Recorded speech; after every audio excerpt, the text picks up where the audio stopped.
Viral ngayon ang cute na asong ito na parang nakikinig at nag-iisip sa sinasabi sa kanya.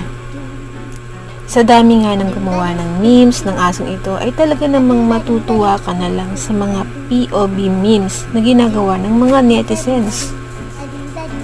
Kaya naman, mapapaisip ka kung sino nga ba ang owner ng asong ito at ano ang pangalan ng aso.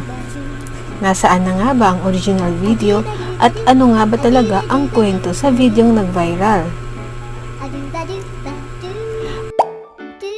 Mula sa nakalap namin na impormasyon, ang owner ng asong ito ay si Lani Harlan.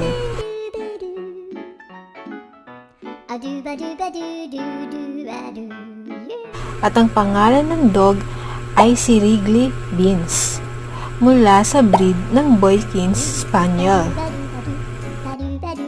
Kwento ng owner,